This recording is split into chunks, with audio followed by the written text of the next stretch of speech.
The program was my dream come true. Sheikh Mukhtar is someone who I've known for about 30 years of my life. I've gotten to see him up close from far away, and I just saw a man who was not duplicitous in his nature. I would walk into his hotel room sometimes when we had these conferences, the TV wasn't on. I would see him sitting down, reading Quran, reading books, never spoke ill of anyone in private. I just saw a man who had a lot of characteristics that I myself wanted. And since I've known him since a child, I sort of got to this point in my life where I said, you know what?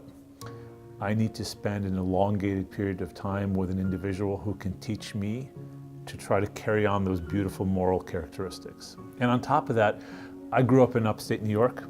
I was born in Kuwait, came to America when I was 2 years old. I'm what they call an Arabic heritage speaker. I sort of rejected the language for a while when I was growing up in Niskayuna. I even told my mom, why did you name me Moutasem? Why didn't you name me Kevin? I didn't want to do anything with my Arab or Islamic nature, so I let the Arabic go. And so I wanted to go to a place where I can recapture the tongue of my ancestors and the tongue of the Book of Allah subhanahu wa ta'ala. So I had this idea.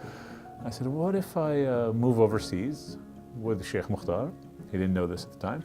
Spend a year there with him, studying with him, being around him in suhba and his companionship, and at the same time study Arabic.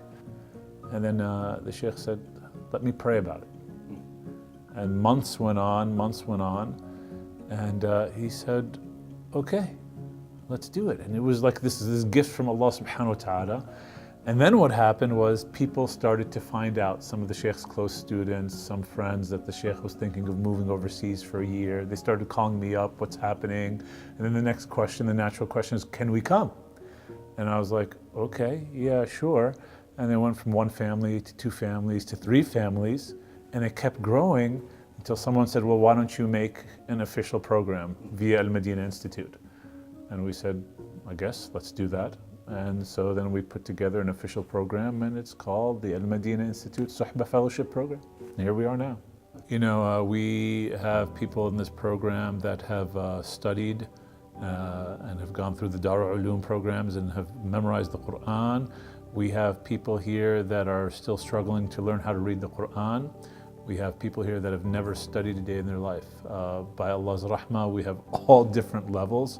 And so the prerequisite for me is anyone who's ready for a change and who's willing to take on that process of a change should come to the program. The way that I look at this is that it's anyone who Allah subhanahu wa ta'ala had gifted an opportunity to take a year off of the dunya and apply themselves to that which they love and that pursuit of Allah subhanahu wa ta'ala. They're the ones that are able to come here. Our youngest in-class students, if we're saying outside of the children, are about 15 years old, and we have people that are up to age 64 in this class, and everything in between. We have a school that's set up here. It's a full-time school for children ages 6 to 12 that is right by the Valde Atiq Madrasa where we're in school. And they have an Arabic program, and they're learning the Islamic sciences.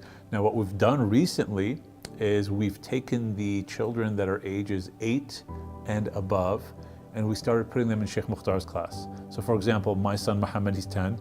He gets his 2.5 hours of Arabic in the morning. I get my 2.5 hours of Arabic in the morning. Then at 11 a.m., the two of us, we get our backpacks. He comes out of his class, I come out of my class, and we all enter into Sheikh Mukhtar's class. So I actually sit with my son side by side, taking notes. It's a really amazing thing. And so I look around the class, and there's these 10-year-olds, 12-year-olds, all attending Sheikh Mukhtar's class with their parents. So no matter what age you are in this program, there's something for you. Now, if you're a mother and you have a baby, by Allah's rahmah, we've been able to organize that we have caretakers that will come to your home, take care of your child while you go study until you come back, people of trust and honor. I mean, we really tried to do whatever was humanly possible for us to do to make it a family unit to study knowledge together. Being in an environment where you're changing the whole unit or attempting to change the unit, something spiritual happens. And for some people, it happens the first month. For other people, it happens 6 months later. I'll give you an example. Like, I was with my son, Muhammad, who's 10 years old. And it was Thursday, and the Thursday is this spiritual day in which Sheikh Mukhtar has us for a couple hours take on spiritual acts. So he told us for 1 hour to get up and pray 2 rak'ah sunnah non-stop. Keep doing it. And so my son Muhammad was doing it next to me. And it's a beautiful scene. Here I am, 40 years old, he's 10, and we're doing this act together. And I remember in the last 20 minutes, Muhammad got really tired. And he was just like fidgeting. He's like, oh, Baba, I can't do this. So I said, Muhammad, you want to be like Batman and Superman, do it together? He's like, what do you mean? I'm like, I'll lead the prayer and you just keep going with me. He's like, okay, let's do it. And so we got up, and for that last half an hour, it was just the two of us just in the worship of Allah together. And it's so beautiful. And that's a memory I wish Muhammad carries.